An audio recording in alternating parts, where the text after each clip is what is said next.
Hello guys, welcome back to my YouTube channel.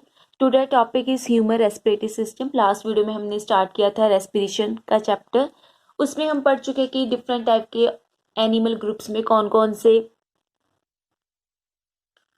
Respiratory organ हो सकते हैं, तो वो हम सारा कुछ डिस्कस कर चुके हैं। तो आज हम करेंगे ह्यूमन रेस्पिरेटरी सिस्टम की मैमल्स में, या हम मैमल में इंक्लूड होता है ह्यूमन में एक वेल डेवलप्ड रेस्पिरेटरी सिस्टम होता है जिसके थ्रू रेस्पिरेशन होती है। तो ह्यूमन रेस्पिरेटरी सिस्टम में क्या क्या इंक्लूड होता है? सबसे पहले नॉस्ट्रिल्स, इसके बाद nasal cavity, internal years, pharynx, larynx, trachea and lungs. Lungs उसका मेन रेस्पिरेटरी ऑर्गन है। तो ये पूरे ऑर्गन्स एक मिलकर एक सिस्टम बनाते हैं जिसे हम कहते हैं ह्यूमन रेस्पिरेटरी सिस्टम। यहाँ से जो भी एक्सटर्नल एयर आनी है या फिर इंटरनल एयर बाहर निकलनी है, वो पूरा का पूरा एक सिस्टम के थ्रू इसकी एक्सचेंज ऑफ गैसेस होता है। तो इसको हम अब डिटेल में डिस्कस करेंगे कि नॉस्ट्रिल से लेकर लंग्स तक कैसे जो रेस्पिरेशन होती है। सबसे पहले नॉस्ट्रिल्स। नॉस्ट्रिल्स क्या होती है? नोज की जो दो होल्स हैं, the holes of a nose is known as the nostrils. उसके बाद आता है नेजल कैविटी। नेजल कैविटी क्या होती है? दो नेजल कैविटी है जो बीच में खाली जगह होती है नोज के अंदर, उसे हम कहते हैं nasal cavity. That are separated by the nasal septum. दो जैसे नोज है, नोज के अंदर एक सेप्टम आप देख सकते हो, पार्टीशन प्रेजेंट होती है जो एक कार्टिलेजिनस पार्टीशन होती है। तो पार्टीशन के बीच में जो दो कैविटी है, जो दो होल्स हैं, उसे हम कहते हैं नेजल कैविटी। उसके बाद आता है इंटरनल नेयर। इंटरनल नेयर क्या होता है कि जो नेजल कैविटी है वो आगे जाके पोस्टीरियर में जाके एक ओपनिंग को शो करती है, ओपनिंग में ओपन होती है, तो उसे हम कहेंगे इंटरनल नेयर्स। इसके बाद आता है फेरिंग्स। फेरिंग्स क्या होता है? Passes of both air and food. कि फेरिंग एक ऐसा पार्ट है जिसमें एयर भी आएगी और फूड, दोनों ही, ये दोनों का रास्ता होता है कि एयर एंड फूड का कॉमन पासेस है फेरिंग्स। तो आप जैसे इस फिगर में देख सकते हो कि नॉस्ट्रिल्स है, ये नोज है, नॉस्ट्रिल जो होल्स है। उसके बाद आता है ये नेजल कैविटी, जो जितनी भी ये कैविटी है, ये नेजल कैविटी को पार्टीशन किया होता है नेजल सेप्टम ने, जो एक कार्टिलेजिनस पार्टीशन होती है। उसके बाद आता है ये वाला पोर्शन, नेजल कैविटी के बाद आता है इंटरनल नेयर। उसके बाद आता है फेरिंग्स। फेरिंग्स देख सकते हो आप, यहाँ से फूड भी आएगा माउथ के थ्रू या ओरल कैविटी के थ्रू, और यहाँ से नेजल कैविटी के थ्रू एयर भी आएगी। ये कॉमन पासेज है फेरिंग्स। फेरिंग्स के बाद आता है लेरिंग्स। लेरिंग्स को हम एडम एप्पल भी कहते हैं इन मैन, क्योंकि जो इसका मैन में जो इसका स्ट्रक्चर होता है वो थोड़ा बड़ा होता है, ग्रो लार्जर होता है इन मैन, इसकी वजह से हम इसे एडम एप्पल भी कहते हैं। अब लेरिंग्स में को हम डिटेल में डिस्कस करेंगे। जो लेरिंग्स का पार्ट है, लेरिंग्स में एक ग्लॉटिस होता है, एक स्ट्रक्चर। ग्लॉटिस क्या होता है? अब जब फेरिंग्स ने लेरिंग्स में ओपन होना है by the glottis, means pharynx connected by the larynx through the glottis से होता है। उसके बाद आता है कार्टिलेज, कि लेरिंग्स में 9 कार्टिलेज प्रेजेंट होते हैं। अब 9 कैसे हो गए? 3 तो सिंगल हो गए एंड 3 पेयर मीन्स 6 हो गए। यहाँ पे 6 + 3 कितने हो गए? 3, 9। तो ये 9 पीसीज ऑफ कार्टिलेज प्रेजेंट होते हैं लेरिंग्स में। अब हम इनको वन बाय वन डिस्कस करेंगे कि 9 कैसे। सबसे पहले हम करेंगे एपिग्लॉटिस। एपिग्लॉटिस एक लीफ लाइक स्ट्रक्चर है जो फेरिंग्स में प्रेजेंट होता है, और इसका मेन फंक्शन क्या है? इसने जो भी फूड आ रहा है फेरिंग से, उसको विंड पाइप में आने से रोकना है। अब मैं आपको डायग्राम के थ्रू बताती हूँ कि कैसे फेरिंग्स और लेरिंग्स एक दूसरे से कनेक्टेड है। जैसे ये एक विंड पाइप जा रही है, दूसरी ये फूड पाइप है, ये दोनों, ये फूड पाइप है, नीचे वाली विंड पाइप है।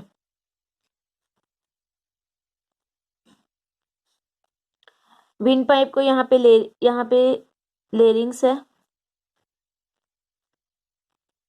और ऊपर ही इसके यहाँ पे फेरिंग्स प्रेजेंट होगा। अब यहाँ पे एक लीफ लाइक स्ट्रक्चर प्रेजेंट होता है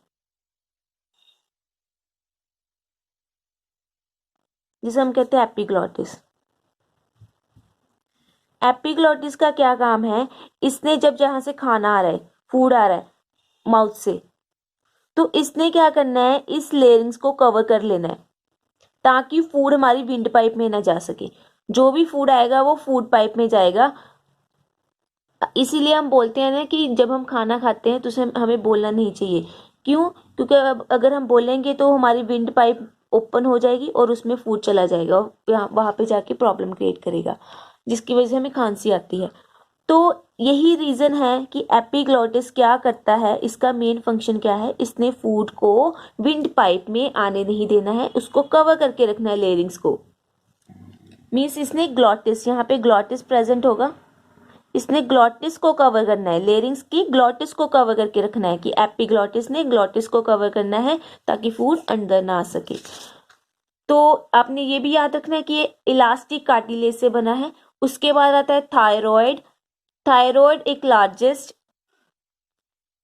कार्टिलेज है लेयरिंग्स का, ये वी शेप का होता है और ये हाईलाइन कार्टिलेज से बना है। उसके बाद आता है क्रिकॉइड, जो एक सिंगलेट रिंग होती है की शेप में प्रेजेंट होता है, ये भी हाईलाइन कार्टिलेज से बना है। उसके बाद आता है आर्टिनॉइड, जो दो होते हैं, पेयर में होते हैं, देखो आप देख सकते हो आर्टिनॉइड पेयर में होगा और ये पिरामिडल इन शेप होगा और ये भी हाईलाइन कार्टिलेज से बना है। उसके बाद आता है कॉर्निकुलेट, ये प्रेजेंट होता है आर्टिनॉइड के कार्टिलेज के ऊपर प्रेजेंट होता है और ये इलास्टिक कार्टिलेज से बना है। उसके बाद आता है लास्ट कुनिफॉर्म टाइप ऑफ कार्टिलेज, ये कनेक्ट करता है एपिग्लॉटिस को आर्टिनॉइड कार्टिलेज से और ये भी इलास्टिक टाइप ऑफ कार्टिलेज होता है। अब हम इसको फिगर में देख लेते हैं कि सबसे पहले आता है हमारा एपिग्लॉटिस, एपिग्लॉटिस का ये स्ट्रक्चर है। उसके बाद आता है थायराइड कार्टिलेज, ये वाला थायराइड कार्टिलेज है, यहाँ पे ये वाला पोर्शन और ये पेयर्ड में है, ये दो हो गए थायराइड कार्टिलेज। उसके बाद आता है हमारा सिरिकॉइड कार्टिलेज, ये एक सिंगल है, देखो सिंगल सिरिकॉइड कार्टिलेज। उसके बाद आता है आर्टिनॉइड कार्टिलेज, आर्टिनॉइड कार्टिलेज, आर्टिनॉइड कार्टिलेज भी पेयर की फॉर्म में प्रेजेंट है, ये फर्स्ट ये सेकंड। अब आर्टिनॉइड कार्टिलेज के ऊपर मैंने आपको बताया कि कॉर्निकुलेट कार्टिलेज प्रेजेंट है, ये टिप जो इसकी टिप है उसे हम कहेंगे कॉर्निकुलेट कार्टिलेज। तो ये भी पेयर में हो गए, आर्टिनॉइड पेयर में हो गया, थायराइड पेयर में हो गया और कॉर्निकुलेट कार्टिलेज ये पेयर्ड में हो गया। तीन इसमें पेयर्ड हो गए, एपिग्लॉटिस हो गया, उसके बाद ये सिंगल है सिरिकॉइड कार्टिलेज, ये भी सिंगल है और लास्ट है जैसे कुनिफॉर्म कार्टिलेज, ये भी सिंगल होता है। इसके बाद आता है हायोइड बोन। हायोइड बोन लेयरिंग्स के ऊपर प्रेजेंट होती है। एम्ब्रियोलॉजिकली ये बोन ऑफ स्कल माना जाता है। जब हमने लोकोमोशन वाला चैप्टर पढ़ा था उसमें हमने पढ़ा था कि जो बोन ऑफ स्कल में हायोइड बोन को इंक्लूड किया गया है। एम्ब्रियोलॉजिकली ये बोन ऑफ स्कल है, लेकिन ये प्रेजेंट कहाँ पे होती है, लेयरिंग्स के ऊपर प्रेजेंट होती है। तो ये है स्ट्रक्चर लेयरिंग्स का। इसके बाद हम करेंगे लेयरिंग्स में वोकल कॉर्ड्स भी प्रेजेंट होते हैं, कि लेयरिंग्स के अंदर वोकल कॉर्ड प्रेजेंट होते हैं और ये दो पेयर में प्रेजेंट होंगे, अपर पेयर एंड लोअर पेयर। जो अपर पेयर होगा उसे हम फॉल्स वोकल कॉर्ड कहेंगे, जो लोअर पेयर है उसे हम ट्रू वोकल कॉर्ड्स कहेंगे। अब जो मैन होते हैं, इन मेंस होते हैं, उनमें वोकल कॉर्ड्स होते हैं थिकर होंगे, थोड़े लॉन्गर होंगे एज कम्पेयर टू वुमेन। और मेनली आपने क्या याद रखना है कि जो वोकल कॉर्ड होते हैं वो येलो इलास्टिक टिश्यू से बने होते हैं और इसके ऊपर non keratinized stratified squamous epithelium present होती है। कौन सी? Non keratinized stratified squamous epithelium present होती है। अब जो वोकल कॉर्ड है उसे हम साउंड ऑर्गन्स भी कहते हैं, क्योंकि इनकी वाइब्रेशन से ही साउंड प्रोड्यूस होती है। मेन आपने याद रखना है कि वोकल कॉर्ड का क्या फंक्शन है, साउंड को प्रोड्यूस करना है। अब ये है लेयरिंग्स का स्ट्रक्चर पूरा, जिसमें हमने ग्लॉटिस पढ़ लिया, उसके बाद आते हैं कार्टिलेज ऑफ लेयरिंग्स, उसके बाद हमने पढ़ा है वोकल कॉर्ड। ये सारे लेयरिंग्स में ही प्रेजेंट होते हैं। अब लेयरिंग्स के बाद क्या प्रेजेंट होता है? ट्रैकिया। ट्रैकिया एक विंड पाइप होती है जिसके पास कार्टिलेजनस रिंग्स प्रेजेंट होती है। अब कार्टिलेज रिंग्स का क्या फंक्शन होता है? जब भी हम इंस्पायर करते हैं, मीन्स इनहेल करते हैं गैसेस को या ऑक्सीजन को, उस टाइम ये जो ट्रैकिया है वो कोलैप्स हो सकता है, सिकुड़ सकता है, लेकिन जो कार्टिलेज ने रिंग्स है वो उसे कोलैप्सिंग से बचाती है। इसका मेन फंक्शन यही है कार्टिलेज रिंग्स का कि उसने कोलैप्सिंग से बचाना है ट्रैकिया को। अब ये भी आपने याद रखना है कि trachea is lined by the pseudostratified ciliated columnar epithelium. Ciliated क्यों से होती है? सिलेटेड से आपको पता चल रहा है कि इसने सीलिया प्रेजेंट हो गए। जो सीलिया का मेन फंक्शन क्या होता है? किसी भी चीज की मूवमेंट करना, मूवमेंट में हेल्प करना। अब मूवमेंट किसकी हो रही है यहाँ पे? एयर की या गैसेस की हो रही है। तो trachea is lined by pseudostratified epithelium से कवर होती है। तो आप जैसे इस डायग्राम में देख सकते हो, ये लेरिंग्स मैंने आपको पढ़ा दिया है। लेरिंग्स के बाद ये ट्रैकिया, विंड पाइप जिसे हम कहते हैं। ट्रैकिया, ये रिंग लाइक स्ट्रक्चर दिखाए गए हैं, ये कार्टिलेजनस रिंग है। इसके बाद हमारी एयर आती है लंग्स में। अब हम लंग्स का स्ट्रक्चर करेंगे। सबसे पहले हम एक्सटर्नल स्ट्रक्चर करेंगे कि लंग्स एक्सटर्नली कैसे दिखता है। कि पेयर ऑफ लंग्स प्रेजेंट है, दो लंग्स प्रेजेंट है, इन द थोरैसिक कैविटी में प्रेजेंट होते हैं, और इसके बाहर मेम्ब्रेन प्रेजेंट होती है जिसे हम कहते, टू मेम्ब्रेन प्रेजेंट होते हैं जिसे हम कहते हैं प्लूरे। प्लूरे में दो मेम्ब्रेन होगी, आउटर एंड इनर। इनर को हम कहेंगे प्राइटर प्लूरा, एंड जो इनर है उसे हम कहेंगे विसरल प्लूरा। ये दो मेम्ब्रेन है। जैसे ये दो मेम्ब्रेन होगी, आउटर को हम प्राइटल कहेंगे, इनर को विसरल। इसके बीच में कैविटी प्रेजेंट होगी जिसे हम कहेंगे प्लूरल कैविटी। अब प्लूरल कैविटी में क्या होगा? प्लूरल फ्लूइड प्रेजेंट होगा जो एक्ट एज ए लुब्रिकेंट का काम करेगा। नेक्स्ट टर्म आती है मेडिएस्टिनम। मेडिएस्टिनम क्या होता है? Partition between the two lungs, की दो लंग्स के बीच में जो पार्टीशन है उसे एक टर्म का नाम दिया गया है, दैट इज मेडिएस्टम। अब जो राइट लंग है वो लेफ्ट लंग से काफी डिफरेंट है, मीन्स थोड़ा बहुत डिफरेंट है। वो कैसे डिफरेंट है वो हम डिफरेंस के थ्रू पढ़ेंगे। कि जो राइट लंग है उसमें 3 लोब्स प्रेजेंट होती हैं एंड 2 फीचर्स प्रेजेंट होते हैं। कौन से? Oblique and horizontal. जब हम राइट लंग बनाएंगे,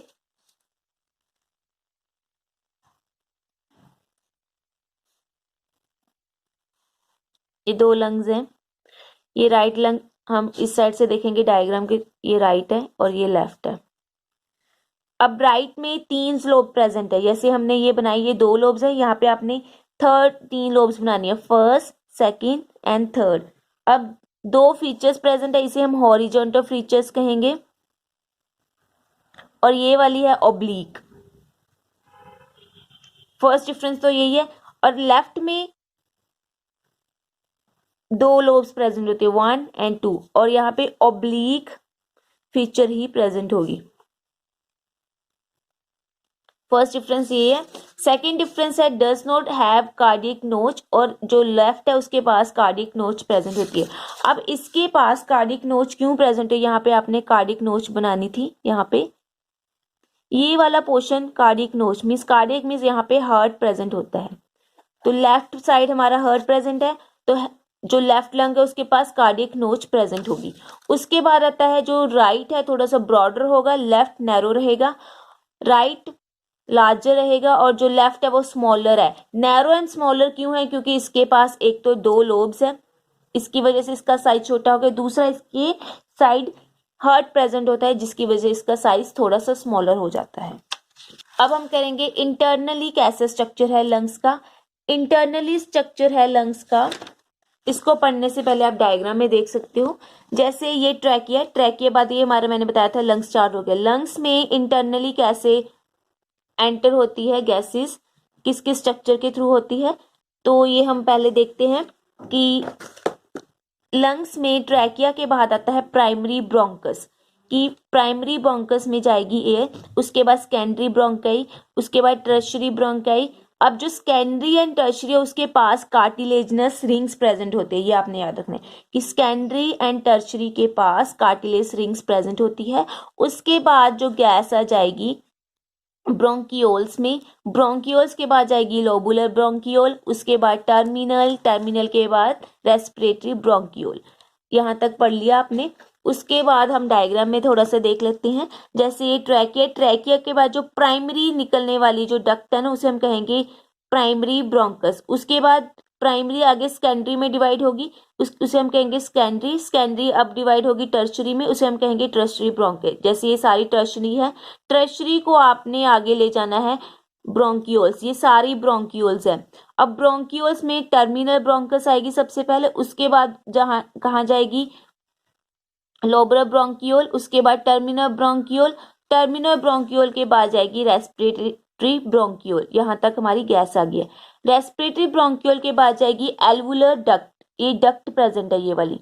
डक्ट के बाद जाएगी एल्वुलर सैक्स, जो राउंडर लाइक स्ट्रक्चर है, ये सारे सैक्स है।